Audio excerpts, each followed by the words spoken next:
dice la Asociación Mexicana de Energía Eólica y la Asociación Mexicana de Energía Solar que pues esta reforma eléctrica del presidente López Obrador, esta iniciativa preferente para modificar la ley de la industria eléctrica, pues es una iniciativa muy negativa, es la más destructiva para la economía.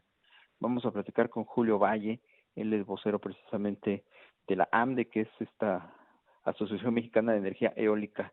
¿Cómo estás, Julio? Buenas tardes. Buenas tardes, Julio, ¿me escuchas? Perdóname. Buenas tardes, Darío. ¿Qué tal? ¿Cómo estás? Bien, gracias. Bueno, pues hemos escuchado en en los últimos días posicionamientos, sobre todo en contra de la industria eléctrica, la industria privada que genera electricidad en el país. ¿Cuál es, digamos, la postura de ustedes como gremio y qué es lo que están pues haciendo para evitar que se logre sancionar esta ley? Todo indicaría que pues va a ser votada tal cual la envió el presidente en los próximos días en el Congreso. Pues mira, digo, creo que hay que darle esa oportunidad al Parlamento abierto que ha propuesto el propio Congreso. Estaremos platicando con ellos el día viernes y esperamos que, al igual que nosotros, las otras voces que se pronuncien ahí les ayuden a tener una visión mucho más amplia que la que está pintando el Ejecutivo y que la que lleva pintando el Ejecutivo desde hace ya más de 12 meses, ¿no? Malinformando sobre costos, malinformando sobre cuestiones técnicas, que más que otra cosa menosprecian las propias capacidades de CFE y del SENACE con respecto a la operación del sector eléctrico, ¿no? Pero definitivamente, como comentabas al inicio, ¿no? Esta es la iniciativa más dañina de todas las que ha presentado el Ejecutivo. Tiene impactos transversales a todos los proyectos privados en el sector eléctrico. El monto total de las inversiones asciende a 44,000 millones de dólares. Y no solo acaba ahí, ¿no? Sino claramente tendría impactos en la economía al traducirse en tarifas más altas por la operación de plantas más costosas e ineficientes que conforman el portafolio de la Comisión. Evidentemente es un tema económico muy perjudicial para México, sobre todo en un proceso de recuperación como el que estamos tratando de empezar, pero no solo para ahí, ¿no? Los platos rotos los acabamos pagando todos los mexicanos con seguramente tarifas eléctricas más altas o subsidios más altos en favor de la Comisión Federal de Electricidad para mantener artificialmente los precios, ¿no? Y por último, pues pagamos todos peor calidad del aire de la que hoy ya tenemos y peores condiciones de salud pública al verse comprometidos, ¿no? La recuperación de pacientes, ¿no? Y las condiciones particulares para enfermos con padecimientos cardiorrespiratorios, ¿no? Y no digamos del tema del cambio climático, que no solo somos uno de los países que más se afecta de los eventos climáticos, de huracanes, sequías, etcétera, sino que también por los compromisos internacionales que México ha adquirido, también seríamos potencialmente sujetos de sanciones, ¿no? Inclusive el gobierno de Estados Unidos y Canadá están discutiendo sobre incorporar el Acuerdo de París al tratado que tenemos con ellos como algo obligatorio, ¿no? Entonces, hay temas ahí muy transversales para todos los sectores de la industria. Evidentemente, el afectado más directo son todas las inversiones privadas que hay en el sector, pero pues es una medida, como comentabas, ¿no? Sumamente destructiva. Saluda Rogelio Varela. Julio, algunos analistas consideran de que también la iniciativa pues significa un balazo en el pie para el gobierno porque pues los privados le venden electricidad barata a la CFE que luego pues él vende con un beneficio importante. ¿Cuánto está aportando actualmente los particulares, las empresas a partir de estos excedentes que se generan de electricidad para la CFE? Mira, ese dato como tal no se puede obtener de ninguna estadística pública, ¿no? Lo sabe el Estado, ¿no? Lo sabe la Comisión Federal de Electricidad seguramente, pero no es un dato público, ¿no? Siempre, ya el año pasado el presidente decía que el límite sería 54%, ¿no?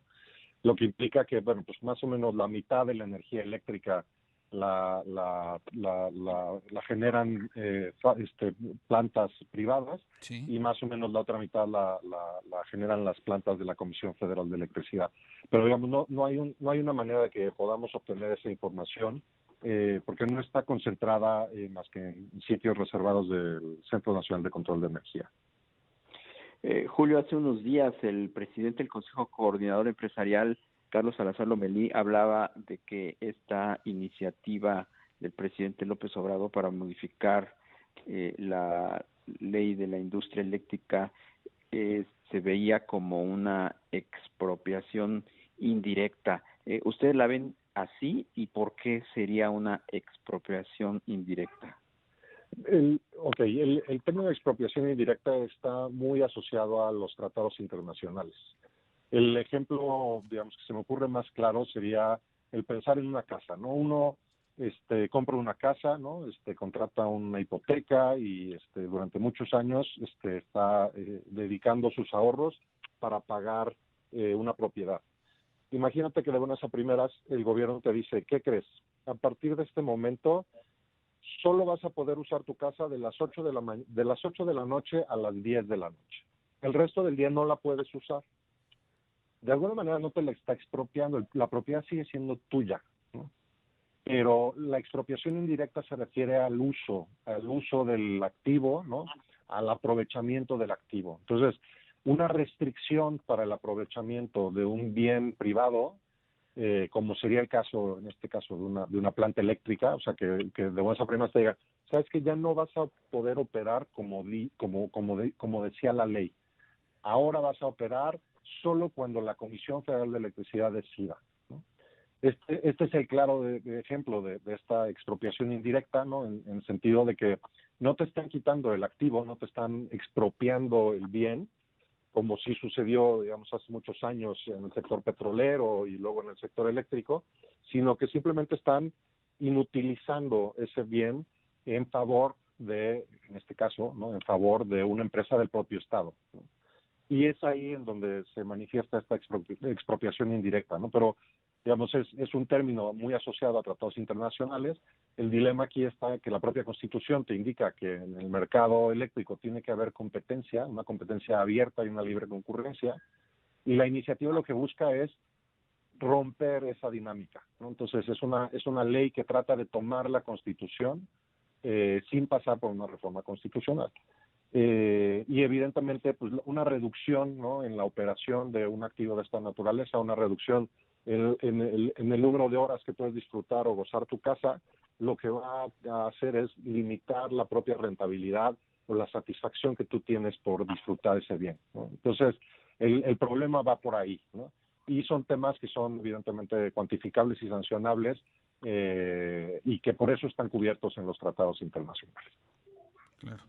Julio, al inicio de la charla nos comentabas que pues para justificar esta iniciativa pues se ha informado de manera errónea a la sociedad. ¿Podrías explicar a todo el público por qué la electricidad que generan los particulares es más barata que la que genera la Comisión Federal de Electricidad? Pues mira, hay dos motivos particulares, y es una excelente pregunta porque es uno de los temas que constantemente estamos viendo por allá afuera, ¿no? Por un lado hay un tema de la edad de los activos, de la edad de las plantas eléctricas.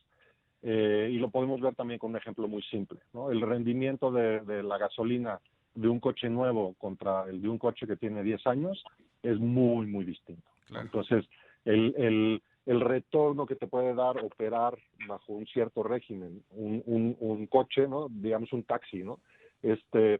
Va a ser mucho más costoso operar un taxi modelo 90 que operar un taxi modelo 2020. Empezando por el rendimiento, por las refacciones, por el mantenimiento, todo eso se va encareciendo, ¿no? Y regresando al tema del sector eléctrico, el portafolio de proyectos de la Comisión Federal de Electricidad es bastante más viejo que el del resto de los jugadores privados. Mucho tiene que ver con estas razones históricas. Por muchos años CFE fue el monopolio, y fue hasta años más recientes en donde empezó a haber posibilidad de que hubieran inversiones complementarias a las que venía haciendo el Estado, a través de figuras como la del productor independiente de energía, los autoabastecimientos y ya más reciente los proyectos de mercado, ¿no? Las subastas eléctricas. Entonces, el segundo motivo importante tiene que ver con las tecnologías que se están usando.